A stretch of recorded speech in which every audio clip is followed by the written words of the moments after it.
We also printed these data center effect booklets, which gives a brief overview of data centers. If you didn't get one, you can scan this QR code and download it onto your phone. Also linked to everything is this data center flyer that is hanging all over Leon County. You might have seen them. It links to our petition and the Facebook page. So once everybody gets a seat and we get ready, I'm going to ask Judge Weiler if he would open us in prayer.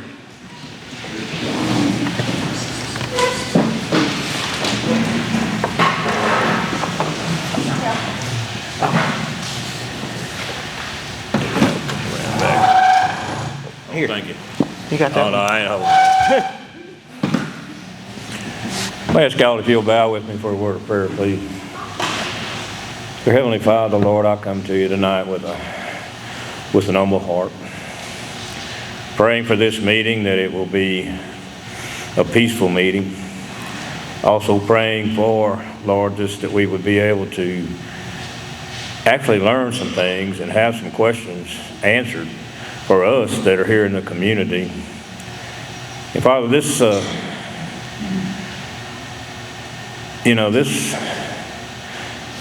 intrusion, I'm just going to put it there, this intrusion in our area, when it starts talking about surrounding lands and things, and there's quite a few of us here that are, this land's been in our families for 50, 60, 70 years, 100 years.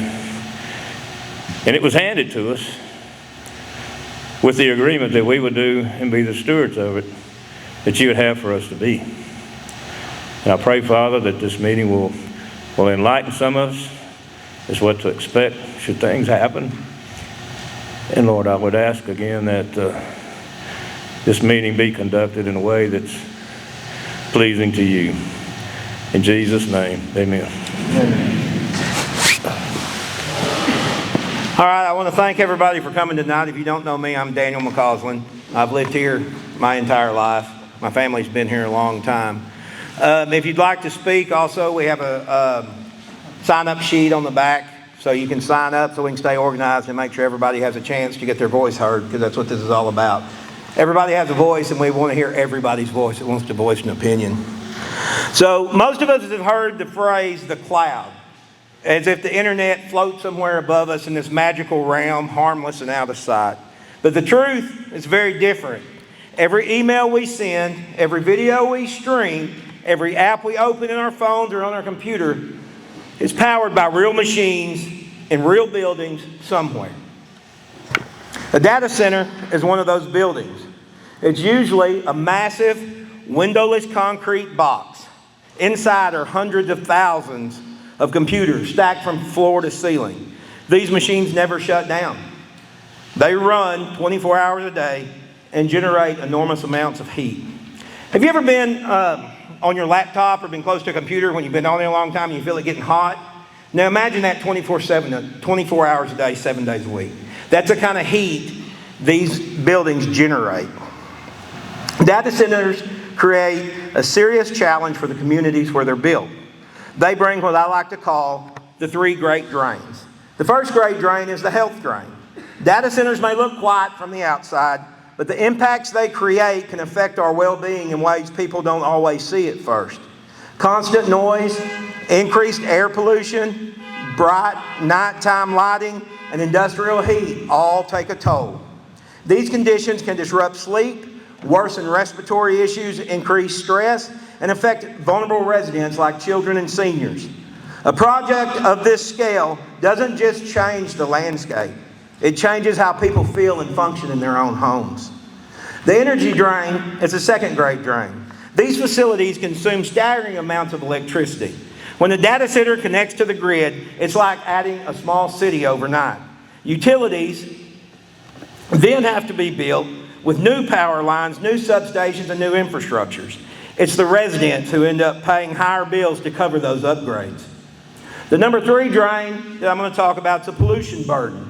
Because data centers run around the clock, they create multiple forms of pollution. Air pollution from the backup generators and increased energy demand, noise pollution and industrial equipment that never stops, light pollution from security lighting that stays on all night long. Environmental pollution from heat, chemicals, and industrial operations. Water strain from millions of gallons of water used for cooling daily. All these pressures add up. They affect our health, our sleep, our wildlife, and the peace and quiet of our country lifestyle. Developers like to come in and promise jobs and economic growth. But a building this size typically employs only 30 to 50 people, mostly for security and basic maintenance.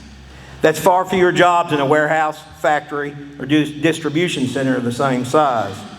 It doesn't create a tech boom. It creates a hollow, empty tech shell. At the top of that, many of these companies request tax abatements.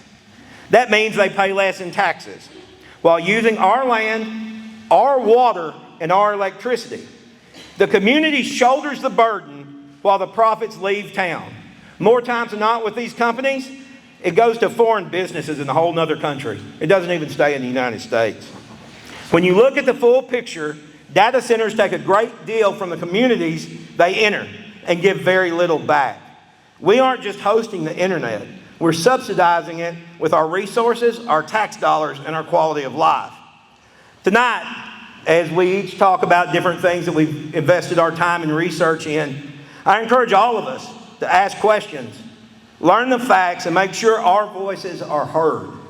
Our community deserves to understand the real impact before these decisions are made. I'd like to introduce my cousin, Ann McCausland. She's going to talk about the major health issues that come along with this project.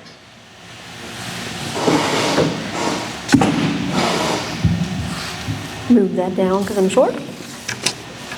Thank you, Daniel. So my name is Ann Williams McCausland. I've grown up here my entire life. My husband and I both grew up here, went to school here, left for a little while to go to college, and then moved right back. No. Oh, okay. So, as a matter of fact, my husband says that I'm finally getting to use my God-given talent of never shutting up. So I'm not going to say that he's right, but I'm not going to say he's wrong either. When I first heard of the possibility of a data center coming to Leon County, I had to look it up and even see what this thing was.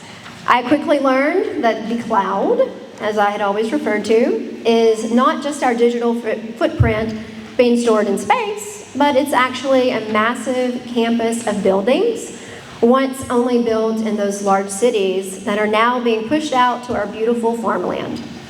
I was shocked. The more I read, I was alarmed at the amount of health issues that arise from these centers. AI, which is artificial intelligence, is transforming the way we live. It fuels innovation, but it also fuels a major health crisis for those who have to live next to one.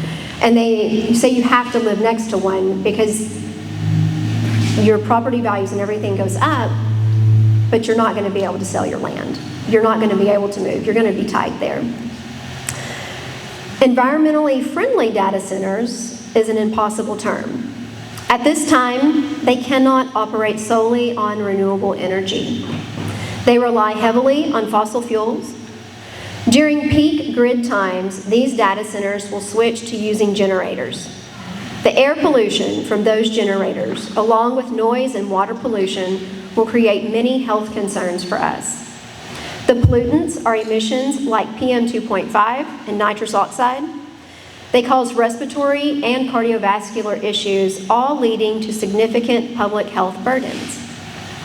The PM2.5 and nitrogen oxides are very fine particulates of matter, and they are linked to asthma, lung cancer, heart attacks, and premature death, especially in vulnerable populations. There's a reason they are referred to as the silent killer. I am one of the vulnerable, as I have battled severe asthma my entire life. And if you've never fought for your next breath, you have no idea what that's like.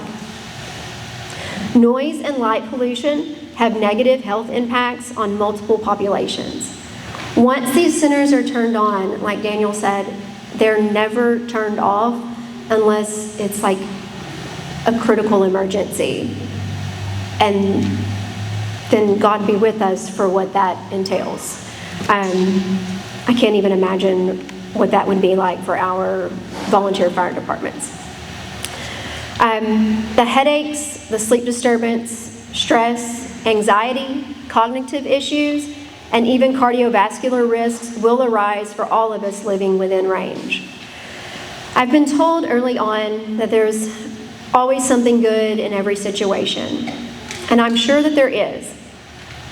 But I also try to do a balancing act. And at the end of the day, I can't look my neighbor in the eyes, tell them I'm praying for their recent cancer diagnosis, yet then say, but isn't the oil sand pavement on County Road 344 worth it? I know that sounds crude, but that's the trade-off. Incentives in the form of tax abatements will only benefit the county general fund, not us that will suffer next to it. Human survival should never have to compete with corporate infrastructure. We decided to make the public aware of what could be coming and the health issues that we would face. We decided to make the public aware. We made that decision because informing everyone is the right thing to do. It's how to gain momentum. And we all know that there's power in numbers, and your voices matter. Your voice is power. Your concerns speak volumes. We've had a movement like this before when we fought the high-speed rail. And as Commissioner Workman stated, when fighting the high-speed rail, we want to do whatever we can to build a box around the project. And each of you here tonight, you are helping to build the box around the project. Your voice. When I said my prayers last night, I just prayed to God to please let 20 people show up. And wow, thank you so much.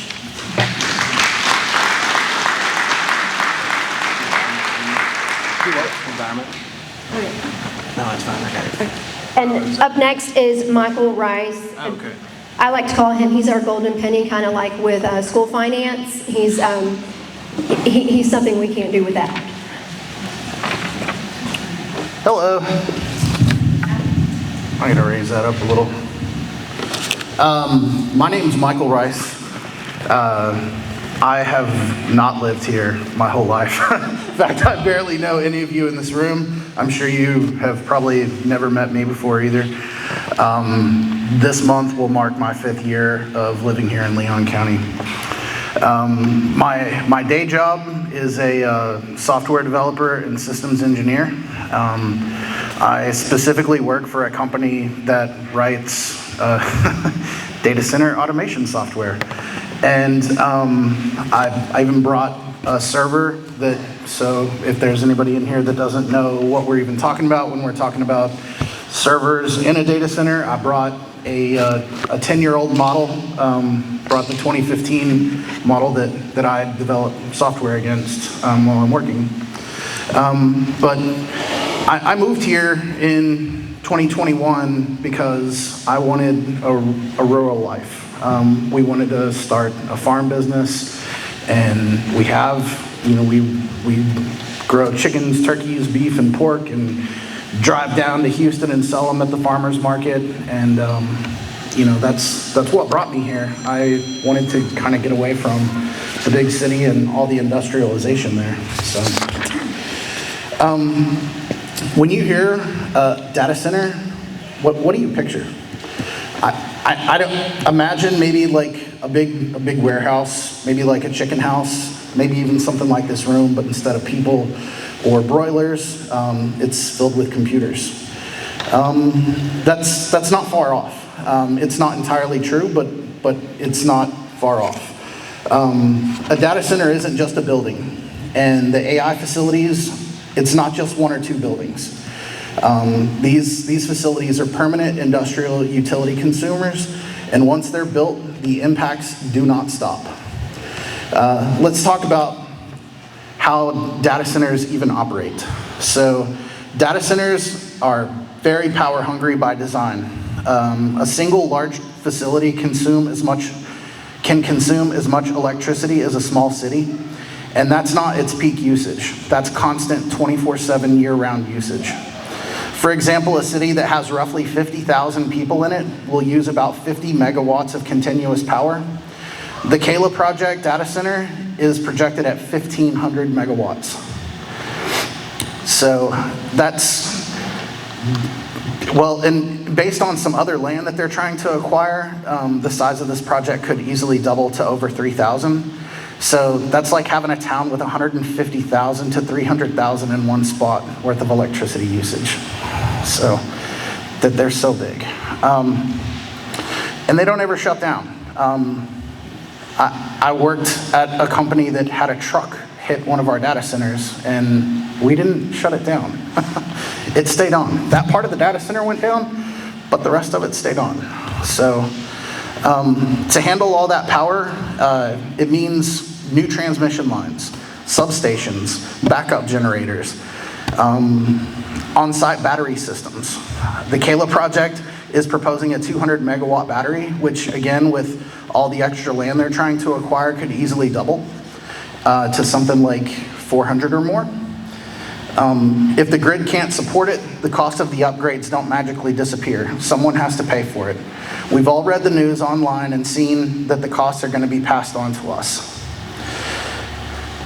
I think we've all used our phones or computers for something that's kind of power hungry, maybe playing a video game, or maybe you've had your laptop on your lap for a little bit too long and you felt the heat. It gets a little warm. These data centers, especially AI data centers, are designed to be under a heavy load the whole time. It's like a motel's not making money if it's not full. These computers aren't making money if they're not under a load. So they get really hot and they need to be cooled off. And so they have massive cooling systems. Many of those systems use water, millions of gallons of water a year. It's going to use even more in hot climates like ours. Sure, we've all been outside in the summer. It's not very comfortable. So what about the footprint? So we've heard mention that these things are pretty big. These buildings aren't even close to the size of a chicken house. We're talking about buildings that take up 5 to 6 acres each, and facilities like what's being proposed here in Leon County, you're going to be looking at 30 to 50 buildings per site. That's for a 1,500 megawatts. So if it ends up doubling, just know that those numbers would end up doubling as well. And so you're not just talking about a warehouse, you're also talking about, like, these are campuses measured in millions of square feet. So then you've got the substations, the transmission, the water cooling, places for them to store all the fuel that they're going to have to need to run the generators. This isn't temporary construction. It's temporary, or it's permanent industrial infrastructure. Why do they even come to places like this? Well, the land is cheap. There's very few zoning restrictions. There's limited public awareness. I mean, can you imagine if somebody hadn't found out what was going on and let some of us know, and then we started ringing the bell? This room wouldn't even have anybody in it. No one would even know, and the project would be even further along than it is now. Then you have tax abatements and incentives. So what's a tax abatement? A tax abatement, this is just Googled what is a tax abatement. A tax abatement is a government-approved reduction in or exemption from taxes granted to encourage specific activities such as economic development, job creation, or property revitalization in designated areas. Those designated areas are called reinvestment zones. That's something important to be watching for when you're checking out, like, the commissioner's meeting agenda. If you see that, know that's an important meeting to attend. So in other words, there are incentives to build here. On May 13th of 2024, our commissioners granted two tax abatements, one to Hollow Branch Creek Solar, one to Grand Solar BESS Texas 3. On October 30th, 2024, another tax abatement was granted to Black Mountain Energy Storage. In September of that same year, the commissioners and judge unanimously approved a 6% hike in taxes. This is from the budget. It says this tax rate will raise more taxes for maintenance and operation than last year's rate. The tax rate will effectively be raised by 6.44% and raises taxes for maintenance and operations on a $100,000 home by approximately $21.12. So they're telling one group of people you don't have to pay or you have to pay less, while they tell those of us that don't get the abatement, you gotta pay more. Developers often promise jobs, but the reality is most of the data centers employ very few people. Sometimes only a couple of dozen people are required for a facility that costs hundreds of millions of dollars to build. The jobs also require highly specific training and skills that generally don't exist in rural areas like ours. This will, more often than not, lead companies to have to import workers from other countries using H-1B visas. What can we do right now? Opposition works best when it's factual and not emotional. There are some practical steps residents can take right now before any decisions are locked in. First, say no to tax abatements and pilots. Residents should be clear, no tax abatements and no special deals.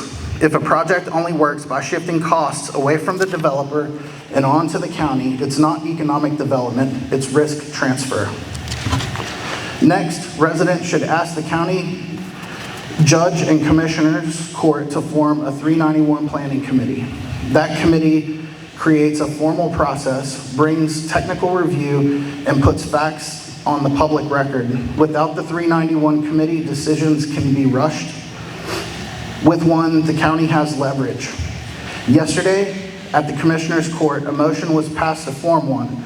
So our ask of you is to keep pressure on the commissioners to get the committee formed and utilize it.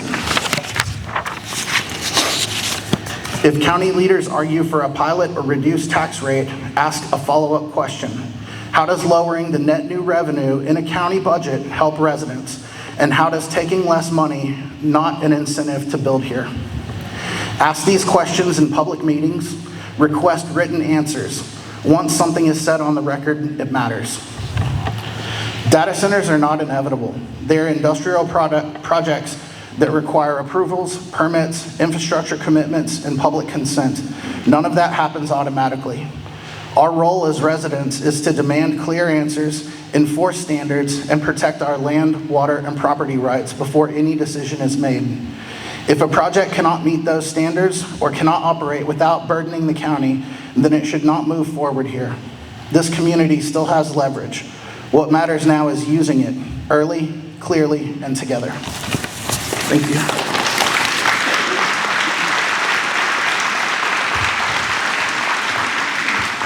All right, this works. Here you go. Thank you. Yes, sir. Thank you. Howdy, my name is Ben Bias. I'm a candidate for the United States Congress in the new 10th Congressional District that was recently created. It's an open seat, and I'm a conservative businessman. I'm a Christian, and I'm from Huntsville, Texas. And this issue that we're facing now has been moving toward us for quite some time. It's been in the national press, but many of us didn't understand when they first came for the water. Now they come for the electricity. And I'm here to stand up in this race because right now there are tech billionaires from California and the East Coast and West Coast are putting $110 million into a super PAC to help elect one of my opponents. I disagree with him vehemently. He's an attorney, and he and I are going to be in a contest to represent you. Now, Texas addressed this issue in the last legislative session. Our Senate passed Senate Bill 6 and Senate Bill 9. Senate Bill 6, I believe it was, addressed high users of electricity like data centers and essentially said they had to pay their own way. They couldn't cost shift to the ratepayers.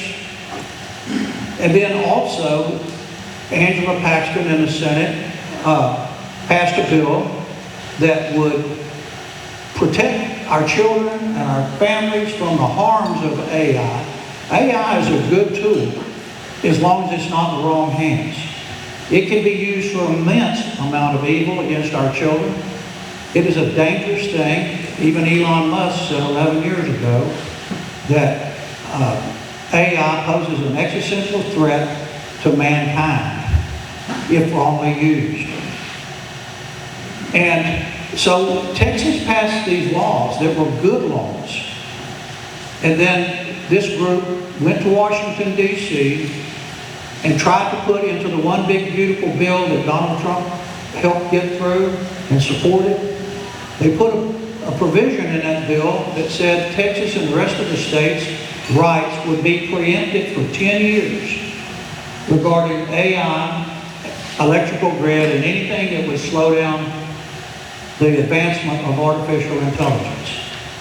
That bill was defeated 99-1.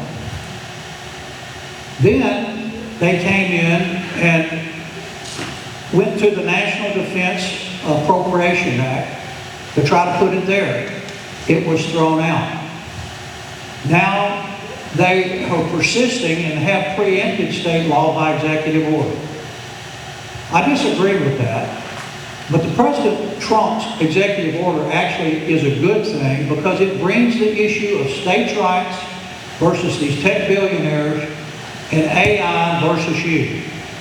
I stand with Texas. They stand with the tech billionaires. They think that they can roll over Texas and take this seat. 65% of the people in this district live here in East Texas and Central Texas, and 35% live in Austin. I'm from here, I'm with you, they're from there.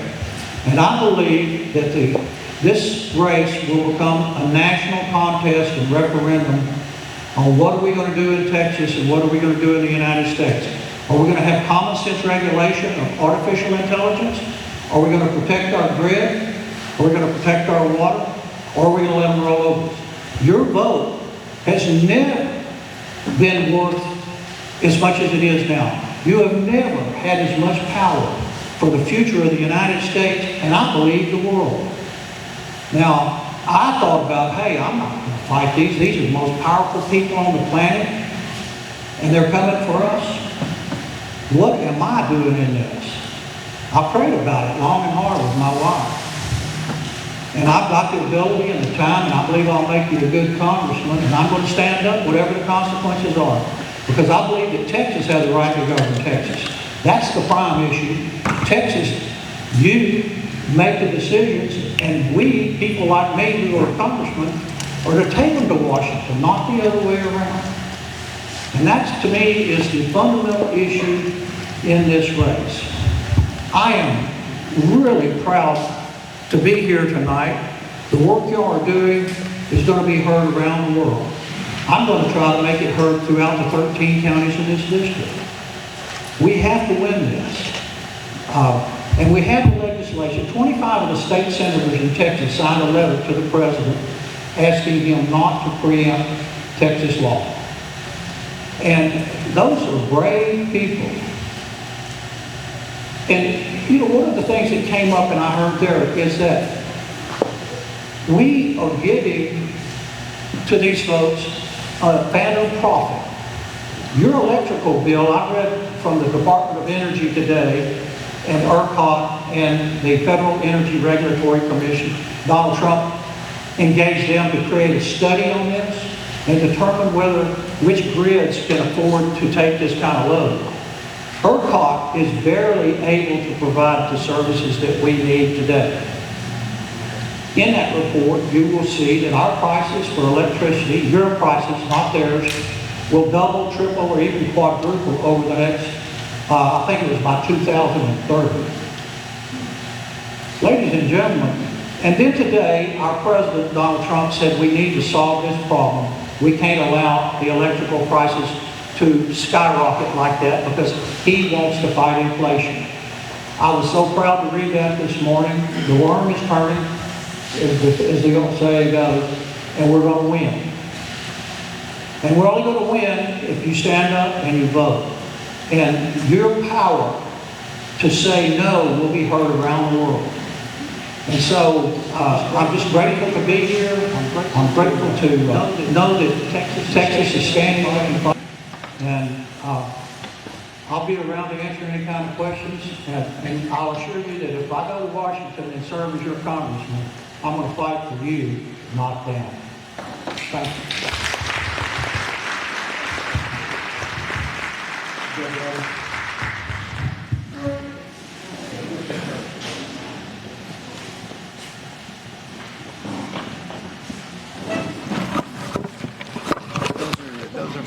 Those are everybody's TV stations. Okay.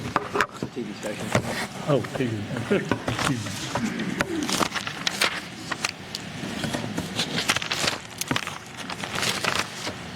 I'm Judge Byron Ryder, and I thank y'all very much for being here tonight.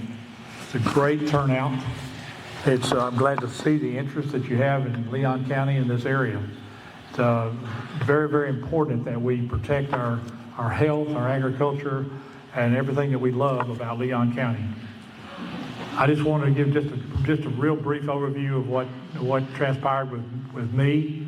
November the 4th, the Belltown Power came to see me in my office, and they stayed about 45 minutes or so, and they pretty well told me that they were coming, and basically they had an option on some land out in the area where it is at 1146. That's about all they said. They did mention some of the stuff that they were thinking about doing, but nothing particular that was about the project itself. After they left, and we had some people that contacted me, and they were really concerned, and they were concerned more about the health and water and electricity, which I do not want anything coming in here that has anything to do with health, for sure. And so I did some research, called around, read, talked to some people, and at this point I want to tell you that I am 100% against Belltown coming. I'm 100% against giving them a tax abatement after doing that research.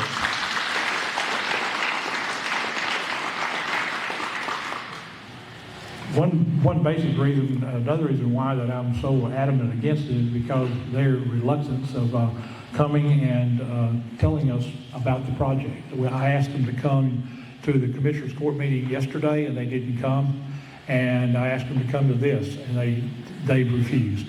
And because of that, I'm going to read. I finally got a hold of them, and they told me they would send me a summary. And I finally got it Friday. I read this at the Commissioners Court yesterday, and I want to read it to you, the people that weren't there, of what they said. It says, Belltown Power appreciates the community's interest in the proposed CALA project and recognizes that a project of this scale represents change in Leon County. We understand why residents have questions and concerns, and we respect the county's role in creating space for those conversations. The project is currently in an evaluation and study phase. Important topics that the community has raised, including water usage, emergency response, readiness, project phases, and potential fiscal impacts are actually being analyzed. Rather than speculate or provide incomplete information, Belltown believes it is more responsible to return with verified specific details that people can evaluate and respond to meaningful, and our team will engage with the county as the project continues in progress. Belltown is committed to working with Leon County and the local community as the project progresses, and to approach this development throughout thoughtfully and responsibly.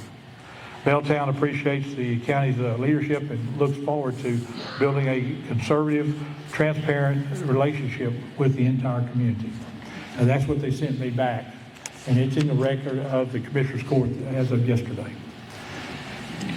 I just wanted to bring this up to summarize what's going on. What I'm going to do at this point, I'm going to yield my time to a gentleman that I believe is very capable of trying to answer some questions or even going into some of the details of this. But tonight we have with us a very top attorney that's in Austin, Texas. And he deals with counties all the time and issues like data centers, water grabs, and this, that, and the other. At this point, I'm going to turn it over to Jim Allison with Allison Bass and McGee from Austin.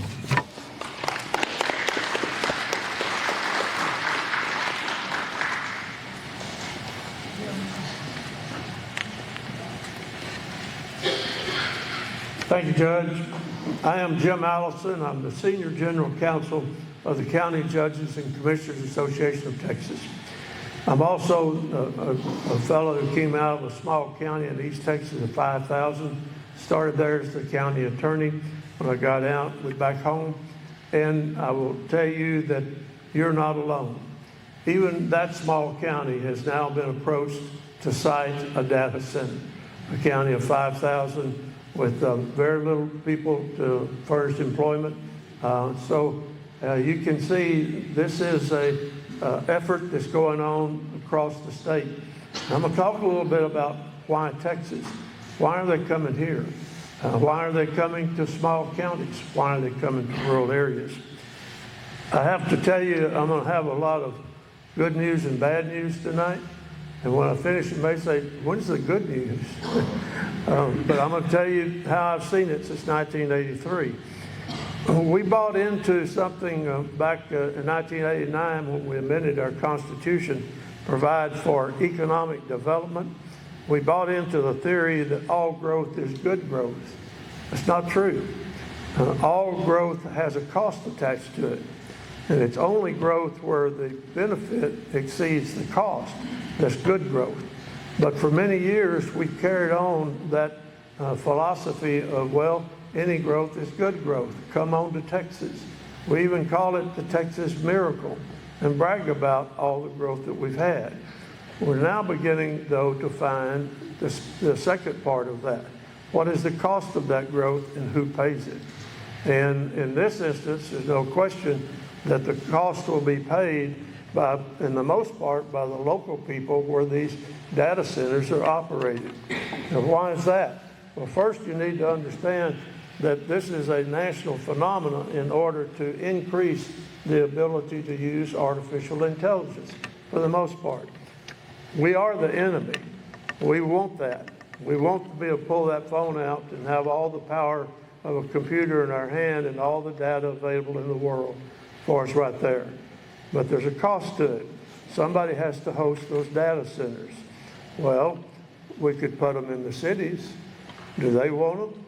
No, they don't want them. We could put them in other states. Do they want them? No, they don't want them. So where are they coming?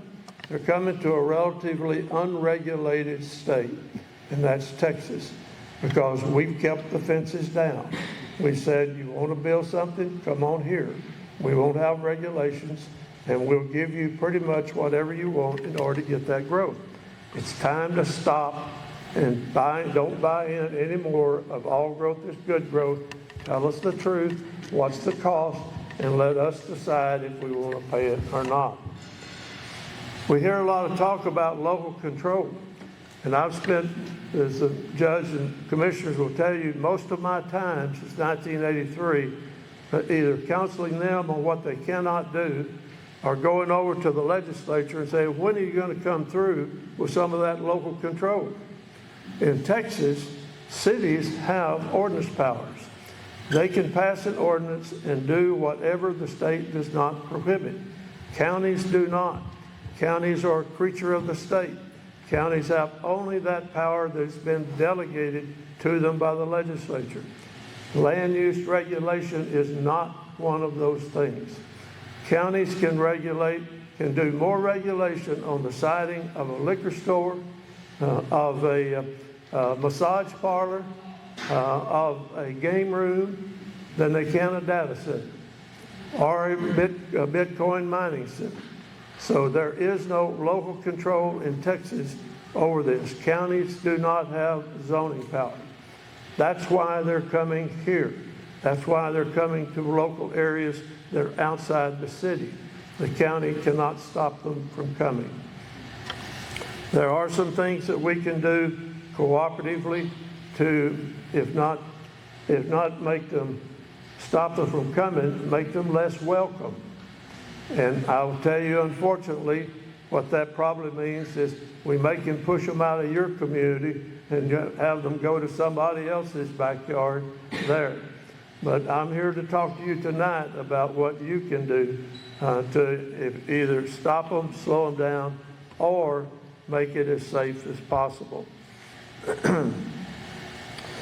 The concerns you have are accurate. I hear them all over the state. I've heard them now for several years as we go into counties and there's some obnoxious, non-conforming use that wants to come into the county, typically in the rural part of the state, use it for their purposes, but in the process reduce the value of people who have invested their life savings in building their forever home in that community. There's actually more growth going on in the unincorporated areas of Texas now, percentage-wise, than in the cities. People want to live in the country. They want to raise their kids in the country. They don't want some obnoxious, non-conforming use coming to either pollute their air, their water, or lower their property values. But their commissioner's court cannot stop them from coming. The state has restricted that power to the legislature. So what can we do? Well, I've already asked one question because I managed to stop one. Believe it or not, they were proposing to build this, it was not a data center, it was another obnoxious use, down a county road with no access to a state highway. And we had a hearing, and we had the commissioner's court there, and I asked these folks, I said, how are you planning on getting your stuff back to your site? I said, well, we're going to go down County Road 204. And I said, you see those 5 gentlemen sitting over there? I said, yeah. I said, well, County Road 204 is a caliche road. You got to bring 500 trucks in, which is not unusual when you're constructing one of these a day. I said, I don't think you're going to make it unless you got helicopters. So start now, and I believe you already have, but a good start. What is it that they're going to have in order to come to your county? Well, I've already determined that apparently they do have access to a state highway. Talk to TxDOT. Find out what the plan is for that highway. Have they approached them already about upgrading that road? Because they're going to need a lot of access. Don't let that slip by. Talk to them at the TCEQ, as been previously mentioned. They're going to need air permits, water permits, and they'll have to go to the state for those. Don't let those slip by uncontested. Continue your communication with your state and federal and local officials. Don't let up on that. Make sure they know that you're concerned about this. And then investigate. Who is this entity? What is their backing? What is their background? What is their experience? Have they done these elsewhere? How did those turn out? Talk to those local folks as well. Bring those facts together, bring them back here, and give those to your state, local, and federal officials. Make yourself heard. This is a great start. There's a lot of people here. Then you got to break yourself, frankly, into the 3 options. Well, what are those? Well, let me just ask you. Is there anybody here tonight that thinks that this is a private business transaction between a willing buyer and a willing seller, and the private market all decided and the communication has no interest in it? Raise your hand and head for the door. Because I don't think that's what most people are here thinking. But that's an option. And you understand that's the basic option in Texas. We have a system of buyer beware. And anybody can sell their property to anybody for any purpose unless it's an unlawful purpose. These are not an unlawful purpose. So those folks are not here tonight, but they're out there, and they're the ones that are going to push this project forward because there's a strong profit motive behind it. And there's a strong profit motive to build it where the costs are lower. That's you. You've got to make that less approachable, less palatable to them. So then if you're not in that group, how many of you are so opposed to it that you will oppose it no matter what conditions can be put on it, no matter what can be done to make it less dangerous. You're going to oppose it all the way. I expect there's a lot of those. You came out tonight. The third option, and the one that you're not going to like, but you need to keep in mind, is that they may come anyway. And if they're coming anyway, the only tool available to the county and the school and any taxing entity here is that thing they call a tax abatement. Yes, a tax abatement was created in order to bring them in, and to bring them in by giving them economic incentives to come, to bring their jobs, to bring their capital investment. And that's still one of the things you hear a lot about. But the other thing you can do with a tax abatement agreement is you can negotiate conditions on them. We have done that. We have negotiated conditions on noise restrictions. We've negotiated conditions on setback requirements. We've negotiated conditions on recycling their water and not dumping wastewater into your streams and not taking water unnecessarily. We're in the process of some counties trying to negotiate the on-site power source, that they have to generate their own power either through renewables or modular nuclear, which is the latest. Those bring their own concerns, but at least they're not going to be pulling the power out of your grid at your cost. Despite what Ben said, yes, the legislature finally stepped up, and ERCOT got concerned about if all of them were to come, and they won't, they'll shake out a lot of them. We may run this one off somewhere else. They will use enough power that we cannot keep up. We will have the heightened prospect of brownouts and blackouts if they were to build all the ones that have been announced. And they will increase the cost to each and every ratepayer in the state, because you cannot add that much capacity, and the system now will only charge that back to them to the extent that the state does it, and they're not proposing to pass all that cost back and run them off somewhere else. So you've got to continue to raise those concerns, but don't shut the door at this time. I'm glad to hear the judge say that he at least is at this point going to tell them no abatement. I don't want you to apply for one.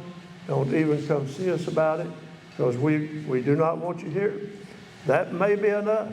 There are other counties that are offering abatements. There's one not far from here that's drawing $1 million a year in a pilot payment, but they also got conditions on noise, firefighting protection, all these other things that I mentioned. So stay informed, stay noisy, continue to watch, continue to communicate, raise your concerns. They're legitimate. But also, if you see a notice that they filed an application for an abatement, come talk to the commissioners about, wait a minute, what is it they're asking for? What is it they're offering? Have they come around? Are they now going to do things that they're not required to do by law in order to get an abatement? That will be the decision point. I think from what I see here tonight, they're going to get the message that they probably ought to be looking elsewhere. But you got to keep that.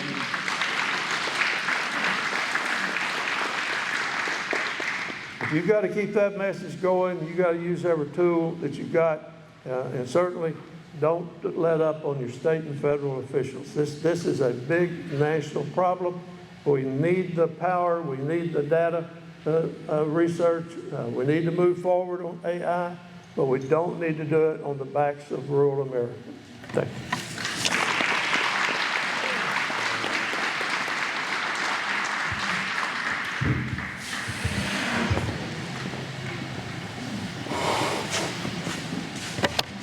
Thank you, Mr. Allison. Mr. Allison's a great asset to the county.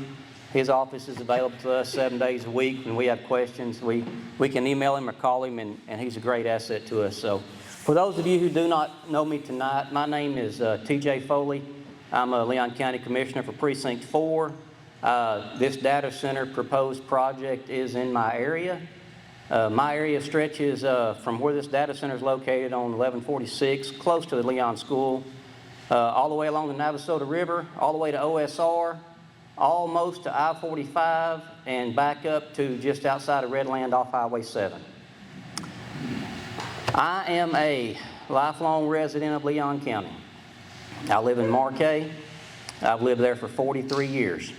I was born and raised there. I live 2 miles from my mother's house.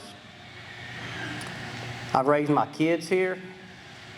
I want them to be raised just like I was raised, licking salt blocks out of a cow pasture, walking barefoot down the dirt roads to our neighbor's house, riding horses, shooting squirrels, and doing anything else that I want to do on our land, in our woods, in our county, without having to worry about a data center or a stray bullet or noise or no birds to shoot or no squirrels to hunt. I oppose this data center. I'm a fifth generation Leon County resident. I still run livestock today on the land that my great-great-grandparents on both sides of my family owned. We've been here since the mid to late 1800s. I do not want to see our grass covered up with concrete. I do not like subdivisions. I was proud to listen to an interview with Mr. Trump yesterday that said he is against wind farms, and as long as he's in office, he'll try to do everything he can to another one to be never put up. I was proud to hear him say that as long as he is in office, he's going to do everything he can to stop the solar farms that are trying to come through. In my opinion, there is a reason that these data centers did not approach us until right here at the 1st of November, and that's because the legislative session has just ended. We don't have another one going on for 2 years till 2027. That gives them 2 years to get their feet in the door, to get some boots on the ground and get projects started and underway before our congressmen, senators, and everybody down in Austin and our representatives has really a whole lot of time to get anything in place. On October 29th, in an open public commissioner court setting, Judge Ryder made us aware that there was a data center that had called his office and was wanting to come speak to him. That was in open court, in an open meeting on October the 29th, a little after 9 a.m. He said, all I know at this time is they said it's a couple of miles from Lake Limestone. Kyle and myself looked at each other and said, got to be one of the two of us. Judge, let us know. That meeting was on November 4th, I believe around 10:30, 11 o'clock in the morning. As Judge said, they was in his office about 45 minutes or an hour. Just probably as soon as they left, he made a phone call to me and said, TJ, this is where it's at. It looks like it's going to be in your area. I said, okay. I had received a few calls a week or two ahead of that from a few people, Ann being one of them. I said, Ann, I do not know any more than you do at this time, other than what we've heard from a few landowners and a few ranch people in the area that something may be coming in. She said, as soon as you know something, let me know. Got off the phone with Judge Ryder. I called Ann. I'd been talking to Daniel. I said, hey, it's going to be on the Caleb Place and Petty Place on 1146. I wasn't around her, but I could hear her heart drop. We don't want that. Neither do I. This center is about, as the crow flies, 4 miles from my house. The timeline here is, on a personal note, I purchased some property not far from this data center on County Road 386, which is about 3 miles from this place, last February, almost a year ago. There has been rumors floating around that I used my political office for personal gain, and that I have known and the county has known about these data centers for years. I'm here tonight to not only inform you, but to tell you right now, standing before all of y'all, that is absolutely a lie. If you heard it from anyone, this is nothing that I would do with my power, being a county commissioner, representing Leon County and everyone in this room and all 16,000 residents in this county. I wanted you to hear that from me. I found out about this shortly on October the 29th and confirmed on November the 4th. And I stand before you here speaking the God's honest truth that I have never known about this data center before that time. I was very disappointed when I saw on Facebook that those rumors were floating around, that my people that put me in office and people that I've grown up with my whole life would think that of me. I hope that I've set the record straight on that. I hope that the people in here trust me and my word and integrity more than that. And for those of you that don't or still have questions after this, I encourage you to speak to me. I have a county phone number. It is on the county website. You can look my name up on the internet, type in TJ Foley. There's all kinds of stuff comes up. I've got 3 cell phone numbers. I've got 3 cell phones. I'm the fire chief of the Marquez Fire Department. That's plastered all over the internet. If you want to get a hold of me, there's a phone number. I'll be happy to take anyone's call. As Ann was speaking earlier from a fire department standpoint, I also am the fire chief of the Marquez Volunteer Fire Department. I've been on that volunteer fire department for 26 years. I've been the fire chief the last 15 or so. We do not want this. Yes, it would look like, we would be looking like $1 million driving down the road in 3 or 4 brand new fire trucks that they would purchase for us. I don't like going to fires. I don't like breathing in smoke. I don't like going to wrecks. I do it because it's needed in our community. I have a passion to serve our community, and that's why I'm on the volunteer fire department. We don't need any more calls. Our 12 or 15 guys and ladies that we have other things to do, jobs. We don't need a data center to have to respond to. We don't need the excess traffic to have to worry about. From representing Marquez Fire Department, we don't want this. Yes, like I said, a couple new fire trucks in the fire station would look great driving down the road. We don't have enough people to operate what we have, and there's not a lot of volunteers standing in line. So from that standpoint, our fire department is against this data center. I'm going to do everything in my power to fight against this. I raise livestock. I raise kids in Leon County the way I was raised. That's what Leon County's for. It's the dearest place in Texas. Our deer is already dwindling down. Anybody who's been hunting the last few years knows that. Deer population's half what it was. Gas wells, solar farms, subdivisions, the more people moving in, the wildlife, the livestock, our way of life as we know it in Leon County is moving out. I just want y'all to know from the bottom of my heart that I hope this project does not come. I hope that y'all think better of me, that I would have used my political office for a personal gain of something of this magnitude, to have to hold my head down and look at the ground every time I pass somebody if this thing was to go in. So I appreciate it. I'd like y'all's support. I am up for re-election this year. I would like your support if you so back me for your commissioner for Precinct 4. And thank Ann, thank Daniel, thank Michael for putting this together. Thank everyone in attendance tonight. Like I said, my phones are available 24/7. If you don't believe me, ask my wife. When it rings at 2 o'clock in the morning, I answer it. It doesn't matter if it's a fire, somebody broke down on the side of the road, or the sheriff's office saying some cows are out. There's a few of those guys in here too. They'll tell you I answer it. Call me. Thank you.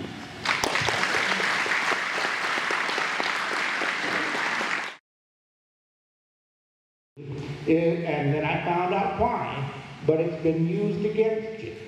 There's 3 things you need to be able to get this under control. We realize the data centers have some national security implications. The pressure is not going to go away. If you stop this one from coming, you're going to hear about another one. In 2 years, a year and a half, 3 years, you have to have some legislative remedies. number one, in Texas, counties have very little zoning authority. Basically, what the county can do, they can give the abatement or not give the abatement. If they don't give the abatement, they're still very limited in being able to stop something from coming. Now, the reason counties have so little zoning authority is because people want to protect their property rights. That's understandable. But what's happened is over time, Austin has taken all the power and it has leveraged this to rob you of the allies you would have in your county. Number one, legislatively, give counties some zoning authority, zoning and land use authority. That's local control. I'm a big believer in subsidiarity. That is the principle that everything that is done collectively should be done at the lowest level it possibly can be done. That protects freedom because it keeps the people, the government close to the people, and it demands accountability. You've got to give it to them, or this is going to be a never-ending problem. Okay? You should have the right in your county to determine where is it going to be located. How are we going to keep it from stealing resources from us? So that's a legislative thing that you got to get. Number two, the water issue. The thirst for water and power by data centers, it's not arithmetic, it's geometric. On water, right now you have, I don't know whether it's in Leon County or Freestone, you have Dallas Fire trying to take your water already. What the devil are you going to do on this stuff? And Texas keeps doing it. The state keeps doing this in Austin on things. One of the things that we're looking at is putting some desalination centers. I don't know if you're aware, Texas has almost 3,300 miles of usable coastal land. You may say, you must be crazy. Only 267 miles of Texas is on the Gulf of Mexico. No, usable coastal land includes estuarial lands, creeks, rivers, that sort of thing. And will that help you? Yeah, indirectly. If the cities, and if you have pipelines that are going to high density units that relieves pressure on your aquifers, and you protect that stuff, you got to be thinking of this sort of thing. Number three, power. You've got to have legislation to deal with power. You know, these things suck up the power like nobody's business. In doing some of the research, I looked at some of this stuff. Almost every place in the country where they have brought in data centers, residential electric rates have spiked dramatically. Now, if the county decided to give it an abatement, you know, I interviewed some county officials in different counties that are dealing with this stuff, and they told me some of the nice assurances that they were given. Okay, they told me some of the assurances that they were given, and I asked. In fact, I asked one judge who was pro-data center, not this judge. Let me be clear about that. I said, have you got any enforcement mechanism to make them keep that? He said, well, no. So this wasn't a covenant the data center was trying to enter into. It was a sales pitch to get the abatement. You got to stop that, and you got to have real legislative answers. Y'all are in Texas, all of you. So you know the best way to keep clean energy is energy density. What has energy density? Oil, gas, nuclear power. I've been here full time since May. I've been here a lot before, but full time since May I've been watching windmills. You know how many windmills I've seen that actually have a blade rotating? Zero. Not a one. What kind of brain-dead deal was it to decide that, oh, let's take a technology that has a 20 to 30 year usable life, takes 50 years to pay for itself, and let's put them all over. What a bunch of stupidity. And the solar farms, I know a lot of the farmers here are getting some subsidies for it. We just have to find a different way to do that. The solar farms are like the ancient Roman practice of salting the ground and making it unusable. They just do it in slow motion. And they don't provide energy that'll last. You've got to have answers for that. Catwalk was determined to partner with local officials and with local people to develop those specific answers, not just to gripe and moan on some things. Give your local officials the power they need, and she is determined, unlike many legislators, not to be Austin's voice to you, imposing its will on you, but to be your voice to Austin and to hold everybody's feet to the fire. Why are you not coming up with serious answers? That's what I've got to say.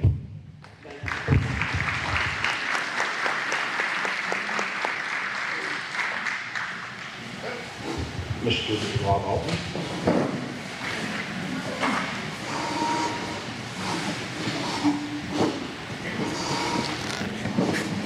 Thank you, Dan. I was actually very surprised that Dan said that I could come talk to you because I'm an Army guy and he's a Marine. Now, if you haven't ever heard, the acronym for Army is aren't ready to be a Marine yet, but that and I'm an Aggie, so we'll have fun with this. All right. Yeah, howdy. I'm Rob Altman, Major Rob Altman, U.S. Army retired. I'm a 100% disabled veteran, and I'm a combat veteran with multiple tours. The reason I'm here tonight is somewhat of what you've heard. I am in the Congressional District Race 10 race. There are 9 people. Of those 9 people that are running for Congress, there are only 3 of us that are not from Austin. We have a problem in our country right now with folks voting for somebody that they think will go and represent them, and yet they become disappointed when they find out they've become just like everybody else. And I know it's hard because we love Texas, but y'all, Austin and DC sometimes think they know better than us. What's right for you. So I'm not here to give you a campaign pitch. This is a town hall about the Marquez data center. What I do as a veteran, as a combat veteran, as a means of serving you, and that is my plan should you elect me to go to DC, I will be in this district meeting with you, looking to help the judge, the commissioners, you the people, on how you can get your needs taken care of.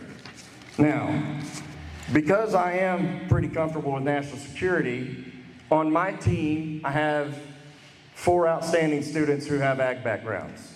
And I have another lady who has a PhD in geology, and she knows what she's talking about when it comes to data centers.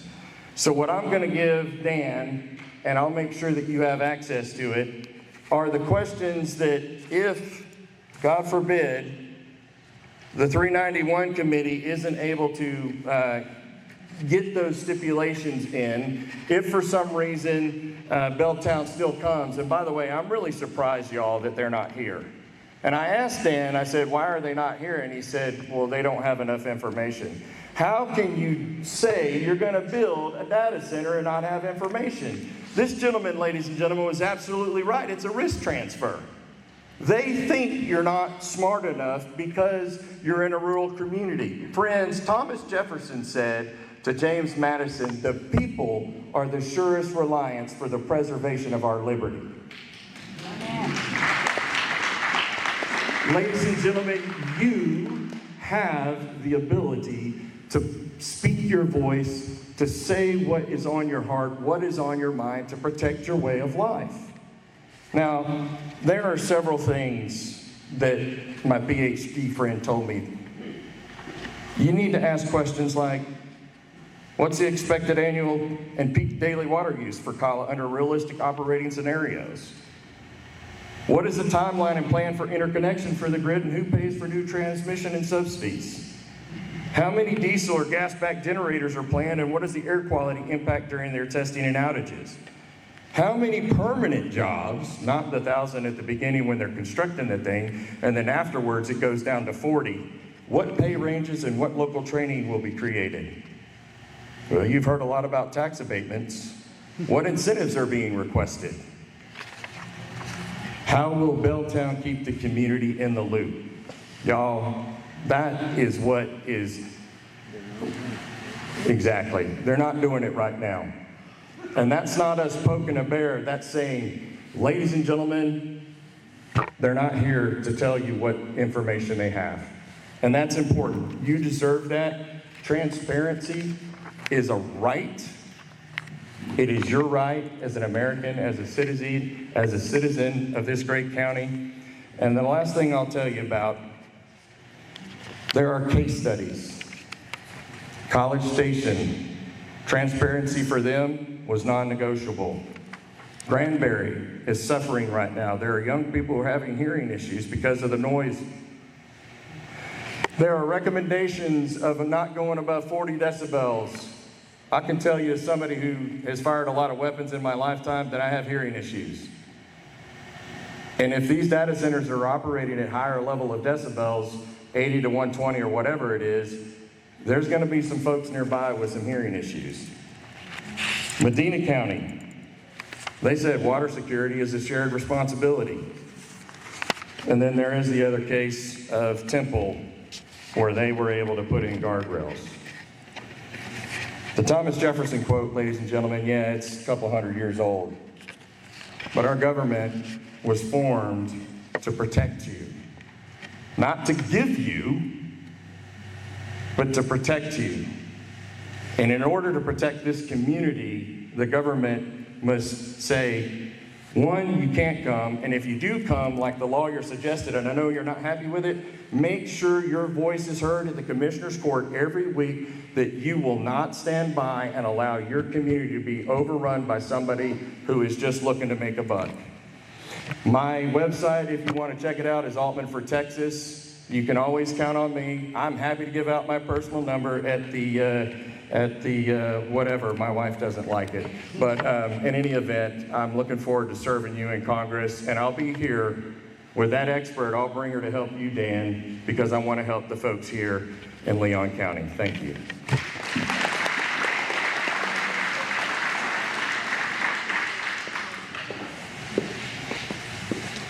Yeah, I'm not a... I know. Keep it about 3 if you can come. 3? Oh, yeah, I won't be long. Yeah, turn it on. There you go. There we go. Good evening. As most of y'all probably know, I am Kyle Workman. I'm the Precinct 3 Commissioner.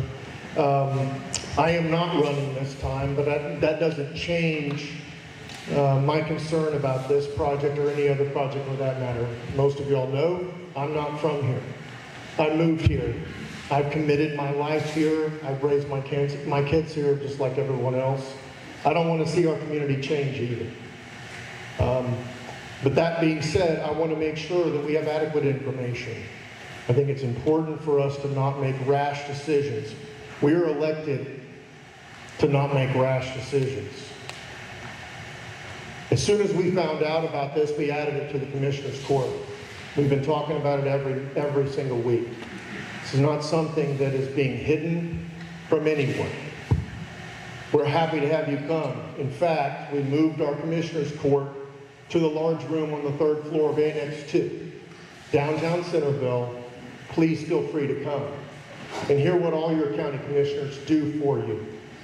Manage our budgets, support our sheriff, make sure that we can actually operate a county. And that does take some effort. And we are here. We are listening. There was some talk about a 391 commission. I personally set that up originally for the high-speed rail in conjunction with the Commissioner's Court at that time. And I'm very grateful for that opportunity. I led the charge yesterday to make sure that that 391 commission can get started, communicating with our county attorney to get that memorandum of understanding or MOU established for getting that going with, hopefully with Madison County. We will take a look at these projects as a group. We'll make sure we keep everyone informed. You're more than welcome to come to our Commissioner Court meeting. Again, I have serious concerns. I'm not standing here in support of this at all. But I'm a limited government guy. I'm a private property rights guy. I don't want people telling me what I can do on my property. That's a problem. That's what's intersecting right here.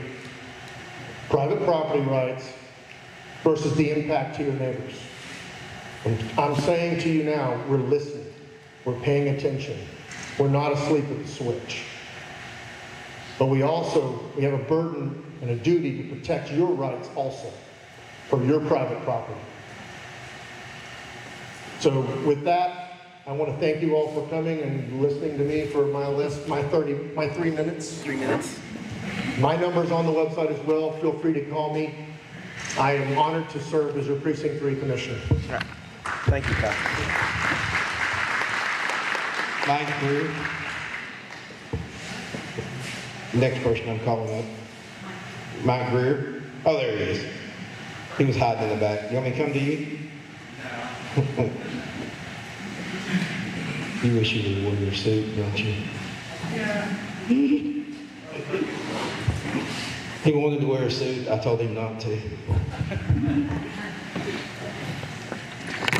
Originally, I'd planned on, having a speech, but a lot of the talking points that I was going to discuss, you kind of, originally I was going to have a speech prepared for everybody. A lot of the talking points have already been discussed. This is what I do. I build data centers. I migrate, most of them globally, like where the infrastructure is currently in place. Moved out here, been coming out here for 30 years, actually bought 100 acres out here and everything. And the plan was that for pretty much a retirement and a way of life, the culture. I love it here. I've always loved it here. So I thought they were kidding when they told me that there was going to be a data center built here. There's certain things that data centers require. The power requirements, you got to have your network infrastructure, you have to have the cooling, footprints. There's a lot of stuff that goes into it. A lot of the planning had to have taken place. There's no way that you would buy the land without knowing where you're going to source the propane to feed your generators, the infrastructure for the circuits. What's the path that it has to take to get there? Many of these paths will cross, it could cross right through the city of Marquez, right through the feed store there.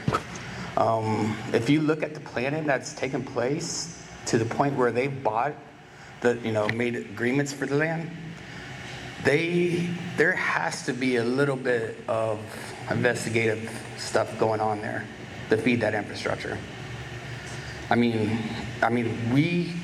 Our policy when we do it is probably a 3-year planning. You go in, you secure rights, you put people under contract. Most of the cities, if you're trying to do that in a small city that can't support their infrastructure, the city itself handles that burden.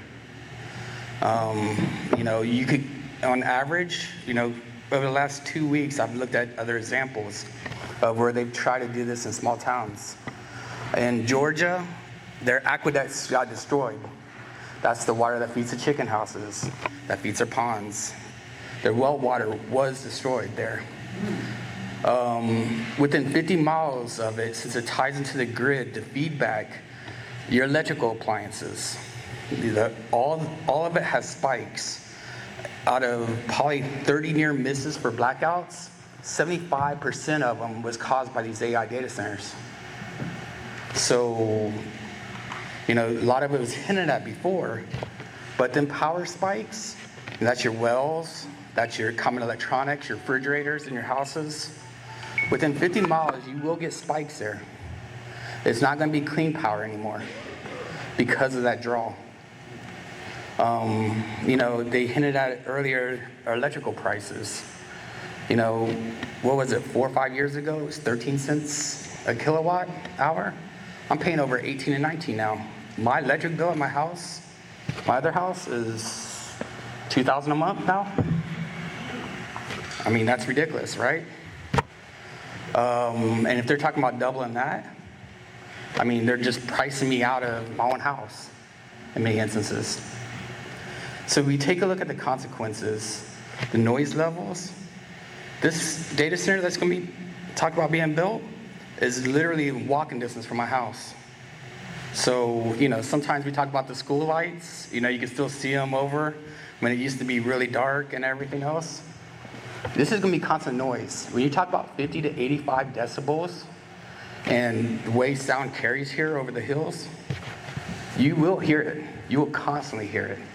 And then lower frequencies goes much further than their fence line. So there's a lot of talking points on why it shouldn't be here and stuff. But whenever we do data centers, what we start off with is 30% of what the base is. So there's always expansion. We look at how technology doubles. It used to double at a rate of, once every 20 years. Now with AI, it doubles every 3 years. Every business is using it. I'm using it in many instances and for a lot of my job duties. It's taken away a lot of our jobs. I mean, given many of the jobs they consider entry-level jobs, but that's how you become more experienced. You start off entry level, you build your way up, and AI replaces that in many instances. It's going to be a new way of life. So with it doubling every 3 years, you're looking at the footprint has to double in many instances. A lot of times you could speed up RAM, so forth, make a smaller footprint, but that footprint's going to double. What you see is initial, what you see planned. Then next thing you know, they're going to buy the rest of the land.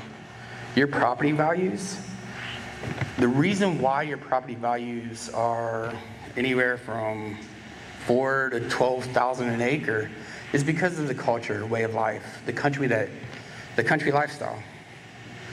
Well, that goes away. If you got a constant noise there, who's going to buy your farm or your house? If you got constant traffic going down your street, become a lot more industrialized, your property values will drop tremendously off of this. I've already seen going down 1469, 4 more houses up for sale, 4 more farms. Where, before it was a light rail. They've been talking about that for 25 years. This one, when you look at it, they're looking at putting it in place within the next year. They're trying to rush them in. The planning's already taken place. I can guarantee you that. They know, they have a good idea of how it's gonna go, the paths that they're gonna take, who they gotta get easements from. A lot of that's already taken place. I promise you that. If they're looking at implementation of next year. So with that being said, a lot of it is take a deeper dive and take a deeper look into it. I mean, within a city that could support it, you're there. But you have electrical battery fire, stuff like that. The city has to eat that cost. They have to be able to support the fire requirements and the SOX certifications and everything else requires that infrastructure to be in place. That will be the city's responsibility. And in result, that's each of your responsibilities. You're going to be funding this from top to bottom. I can guarantee it. That's the scary part of this is I enjoy my taxes here. In Houston, I had my house, everything else. There's no way to retire. My escrow is outrageous. Here, I'm ready for a more simpler lifestyle. And that's what I've chosen. I mean, I know many of you out here. I like the closeness. I like the camaraderie. I like the culture. But this is like one step of many. There's stuff that follows this that will change that culture. And I think it will change it for a lot worse. You will get the jobs, but there's no benefit to the people locally. Many of the jobs, many of the resources, many of the costs are outsourced. They're outsourced to people that they will send in. They'll be staying within our communities and everything else. We as a town don't have the infrastructure to build this out for them. So all these people will be coming in. They'll be looking for places to stay. They'll be, there's a lot of stuff that comes with that. So, yeah, I say take a closer look, find out, who's kind of signing off on this, who's kind of in agreement with it, and then cast your votes accordingly. It's, that's the democratic way. All right, guys. Hello. Mr. Dixon, I have a question for county judge and our commissioners that are here. I need to know why we had to find out accidentally about this thing. Y'all keep saying that you knew about it, and that's great, but you told not a soul. We had to find out accidentally what y'all were doing, and that's not good. Thank you.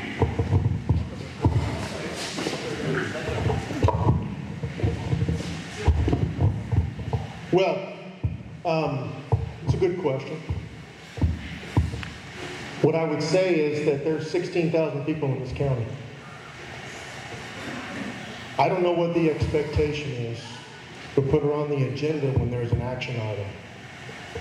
Is the expectation that we're to call everybody if somebody asks for something? That's what I don't know. No, we were not asked for anything. I was not. I have not met with any one of them. They met with the judge. He just told you that. I know you're saying that, sir, and what do you mean? I guess what I'm trying to understand, what was accidental? We brought it, we put it on Commissioner's Court. We have a meeting every 2 weeks. Should we put an ad in the paper? Okay. Hey, Kyle, I think that what he means by accidentally is that document basically leaked, right? The project plan leaked. Oh, yeah. That project. Oh, it did. Hang on. I had it, and I called you about it. You said, "Oh, it's just a rumor. We don't know anything about it." Right. I've got a copy of the document. So that document leaked, and it came to this group right here, and we went to Facebook and started screaming. And I think that's what they mean by accidentally found out. Oh, I'm sorry.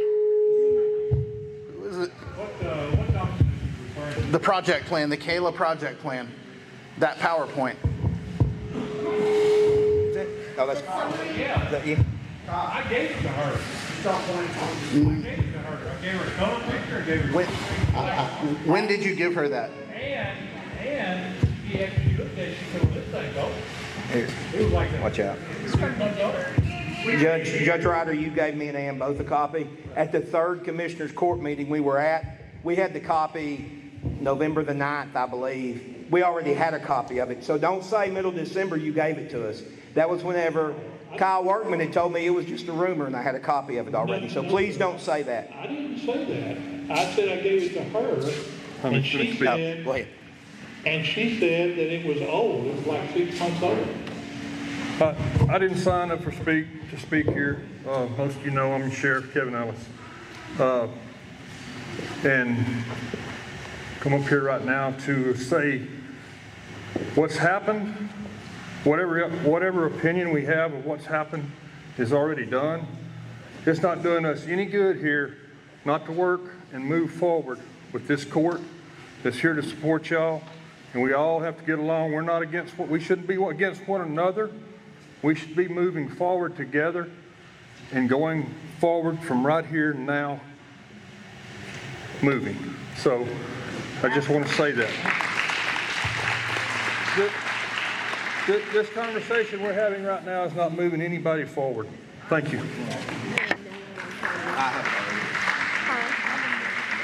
Okay.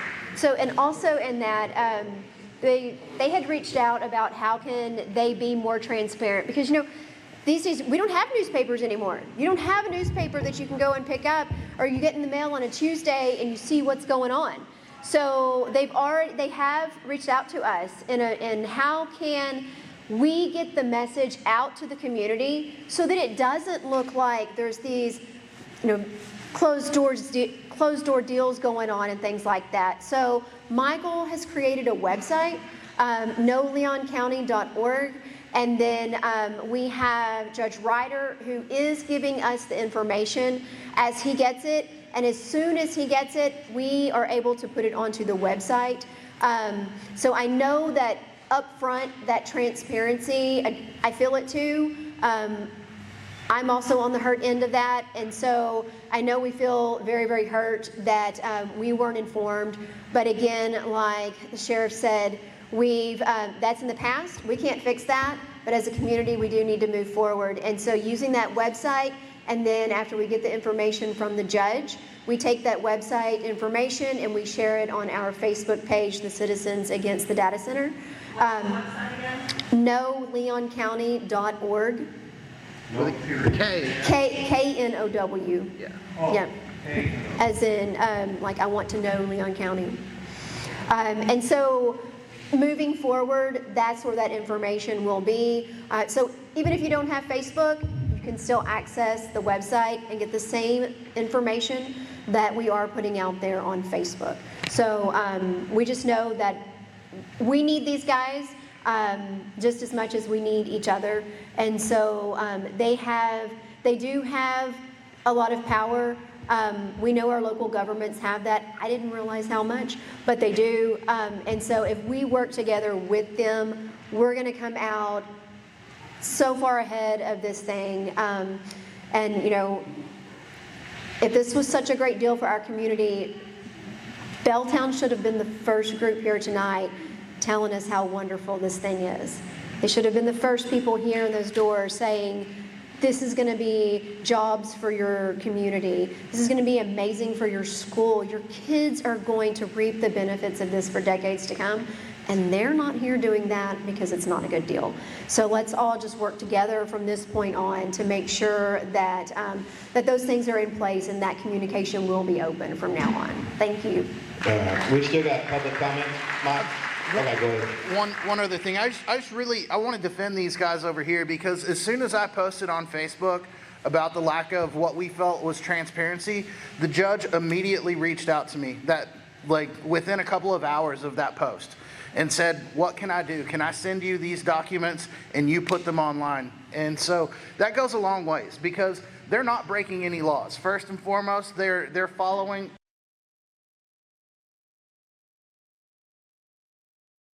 doing this, we're doing that. It's all there. It's on the agenda. Every single time, for every one of the abatements I talked about they granted, there was a 30-day notice. We all ignored it. We all ignored it, every one of us. And so it's hard to find. It's hard to find. It's hard to know what to look for. And so, but they are working with us, trying to figure out a way to keep everybody in the loop. So try not to be too mad at them. So thank you. I've got more public comments. Rachel Streeter. Hey, Rachel Streeter here. I am a 5th generation on family land out in Benicia. So I just wanted to speak with you. I have a social media platform and I've been following this group, and I'll either share some of the posts or write some of my own thoughts. And I've had a couple of engineers who've reached out to me directly and had conversations with me. And a lot of what you're saying tonight is exactly what they said, but two main things, and one that really wasn't mentioned in detail tonight that I just wanted to share. So I love the idea of transparency, as you say. They go for water. These AI data centers really like the water, especially the rivers near us. So obviously the Trinity, the Navasota Valley, or the river there. And then the big thing that both engineers said was that they avoid transmission power stops. So when we have power that's transferred easily from one place to another, that's exactly what they're drawn to. And they told me even more so than a tax abatement. So I just wanted to share that information. I don't know what we can do with it, but there you go. Thanks for your time. And I appreciate you guys gathering together tonight. It's good to see everyone out supporting one another. Thank you. I wasn't planning to say anything tonight, and as I sat here, I just felt the Lord putting it on my heart. My husband Ryan and I live adjacent to the Petty Place that is part of this deal. This is literally going to be in our backyards. We're neighbors with Ann. And my husband came home about a month ago, and he said, he was just very upset about what he had heard about this. And I said, look, we're gonna stop right now, and we are gonna pray. And so the next day I sat down and I prayed, and I poured my heart out to the Lord, and I said, this is our heritage, this is our family land. And after I was done, I opened my Bible, and the scripture that came up was Proverbs 16:9. And it says, mortals make elaborate plans, but God has the last word.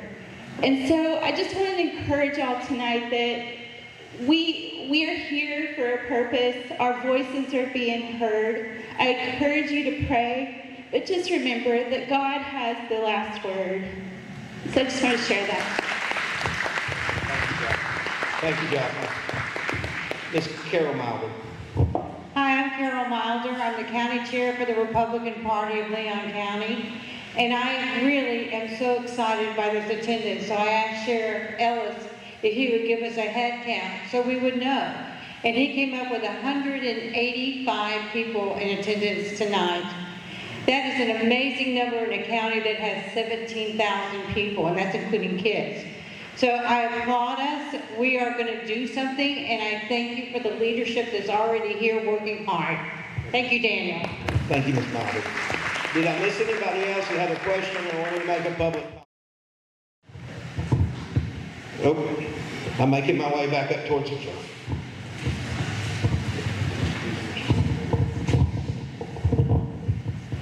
My name's Kent Walker, and I've been in Leon County since 1990.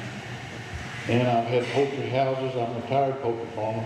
And I know when I built my houses, TCEQ, the EPA, they all came in. We had to have a 503 plan. And it was a big deal. And this should be a big deal too to them. And I think the water is our biggest issue. And because we can't have poultry houses, we can't have cattle without water. And that's what we need to fight about. TCEQ is a good place to start. So that's all I want to say.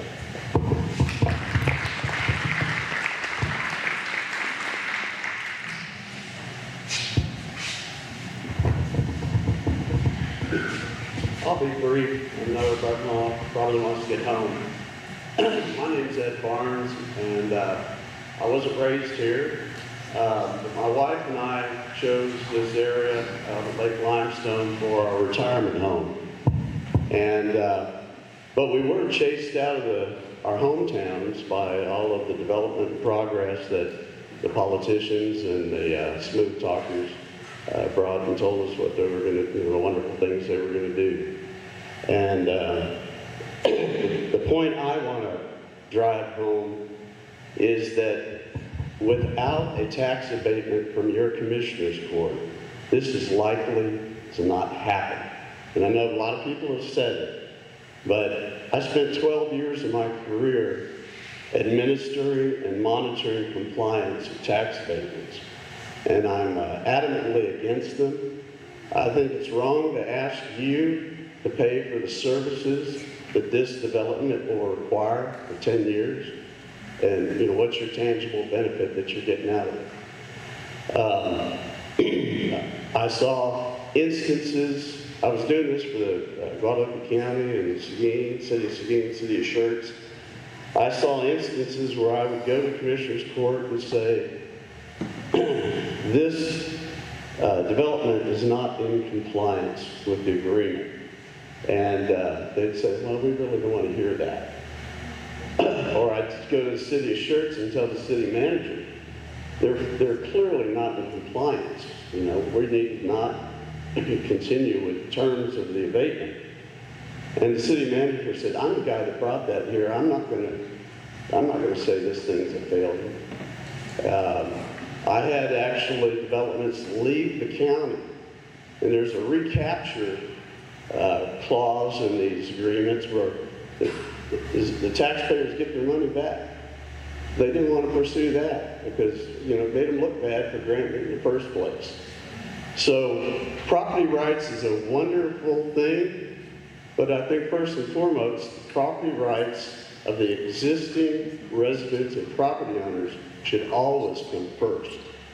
And it shouldn't be used as something in an unregulated state, as we had mentioned, to bring something like this to the community when it generally is not wanted. It doesn't provide a benefit to most of the taxpayers. Thank you. I got everything, Daniel. Okay. Hi, this is just a quick question. I don't have anything else to say about, everybody's already said everything that's to be said. And I think we all agree. What I ask now is, here we all are, what can we do? What can we literally do? I mean, I see we formed the committee, we're starting to get the information out. What can we do? And if you don't have an answer for that, can we get a promise that you will put it on the website? What can we do? Can we do like high-speed rail? It's my second rodeo now. Do we need to go to Austin? Do we need to go talk to people there? What can we say? How can we do this? For those of you who don't know, I was part of the high-speed rail thing too, and we went to Austin, and we talked to people there, and we supported bills and things like that to get things stopped in that way. And I know that one of the things that we did do was to sort of regulate them to where they couldn't get a permit for this, or they couldn't get a permit for that, unless they were this or that. And I'm wondering if we can take that tactic too. But anyway, my big question is, what can we do? And if you don't have an answer to that, at least give us a promise that on these websites, you will let us know so that we can again come out, enforce, and do what needs to be done. So one of the things that came up in Commissioner's Court that Commissioner Workman said was, we're going to need some money. There's money that's going to be needed to form the 391. We're going to have to hire an attorney, I believe he said. We're going to need to, any studies that we want done, we're going to have to pay for it. So one of the things that the three of us have been discussing is forming a nonprofit that we can use to collect money and start paying for those things. So we're going to try and get the ball rolling on that this week. It does take a little bit of time to get it done, but I think Daniel is going to be taking care of that. Some of the other things you can do, I guess everybody, they already know that how we feel, but it doesn't hurt to remind them. It doesn't hurt to show up to the Commissioner's Court and speak your mind there as well. Y'all want to add anything to that? No? Okay. No. Hang on, we're adding. Hang on, it's my wonderful moment over here. Hey, hang on 1 second. Mr. Allen, add to it. Just directly to that, state and federal. Your local people are here, they're hearing you. The state and federal have not. The governor, the lieutenant governor, they're all up for election next year, this year. This is the time to be talking to them. Ask them, are you providing incentives to these? Are you imposing any restrictions on their location? Are you giving the local people any ability to have a say in their location? If not, why not? Don't stop here locally. This is a fight just like high-speed rail that you've got to carry to the decision makers, and that's where they are. Thank you. Okay, I'm going to just talk briefly on school finance because it was mentioned. Leon ISD is a Chapter 41 school. If you don't know that, that means we're considered a rich school. It's based upon the property value per student. Right now, this will not help us. The money that's collected above that amount will go directly back to Austin. It does not go to help the school at all. I just wanted y'all to be aware of that because the money will go back to Austin.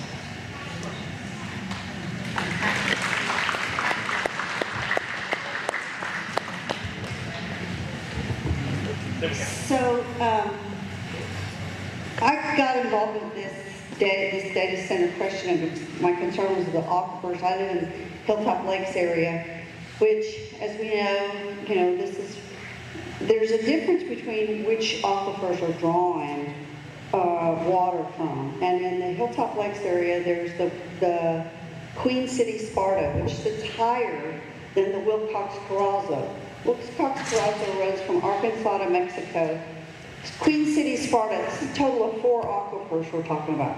Queen City Sparta is much more shallow, but it's higher, it's above. It runs from Texarkana to about San Marcos.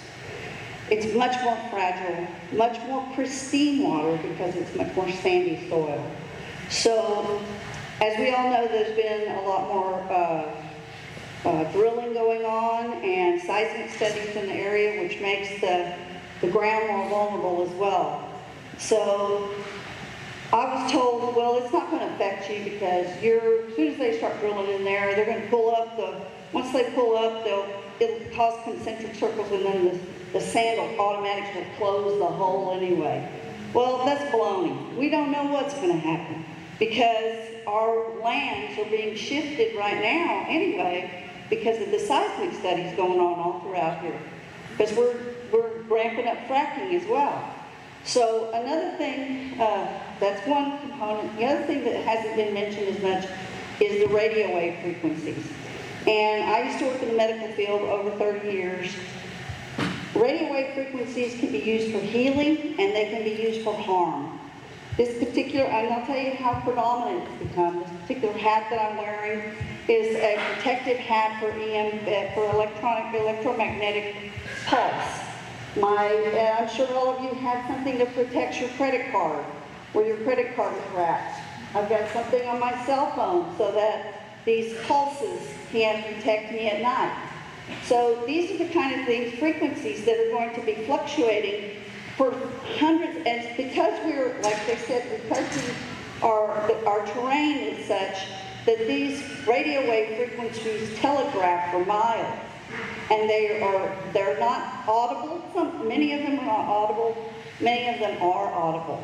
So this will affect many things that we really don't know. It'll affect the migratory patterns of birds, for one thing. It'll also affect the bees. Bees have the capability of memorizing 15 different maps so that they can find their pollen. What happens with radio wave frequencies, it confuses their brain. It confuses their mind. They actually end up dying. So you'll have millions of bees, hundreds of thousands of bees just die.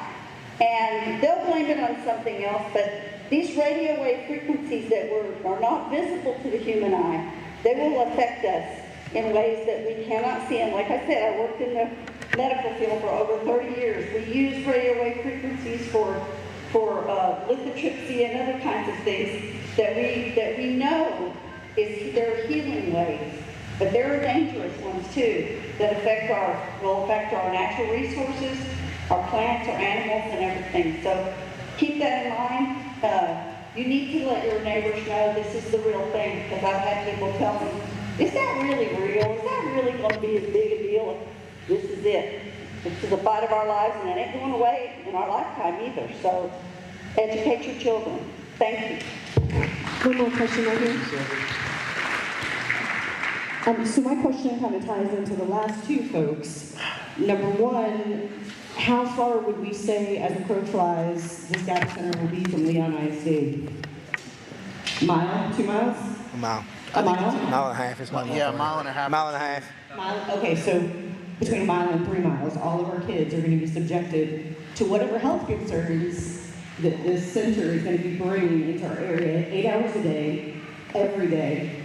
So not just our property rights, but all of our children are going to be greatly affected by anything that goes in here. So are we reaching out to the school to find out what things they're going to be doing there, what studies have been done on the impacts of this to children, to their growth, to their development. So I'm interested in getting additional information on that as we pursue this further. impact where people have to evacuate if that BES.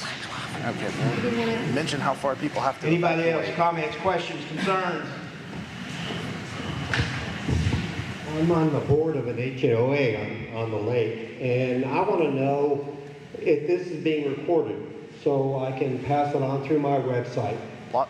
KBTX, KXXV, Centerville News. Okay. Also, if I have a question about this, who do I contact? Website, or Facebook page, or the website. Okay, thank you. Anybody else? It's important that you let your voice be heard. That's why we're here today. Is this one on?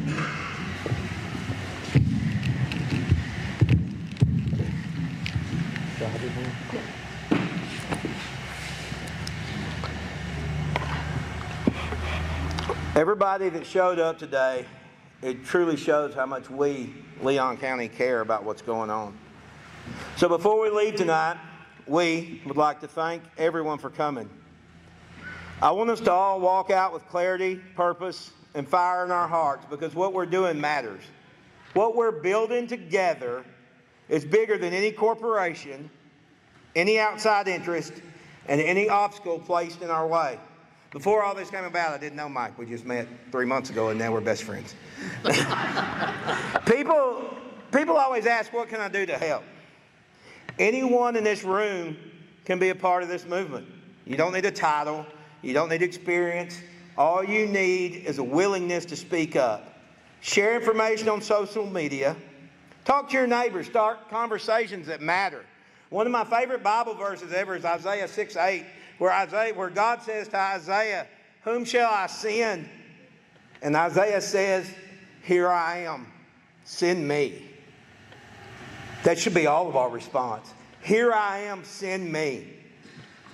Sometimes stepping out of our comfort zone is all it takes. And look at what we've done. Our petition has passed 1,700 signatures in a county of 16,000 people. That speaks volumes. That is the sound of a community waking up. And people come to us and they say, how do I keep up? How do I know what's going on? We post daily updates on Facebook and at noleoncounty.org for those that don't have Facebook, so everyone can stay engaged. As these projects try to move into Leon County, we will stay vigilant. We slept for a long time and this crept up on us. It won't happen again.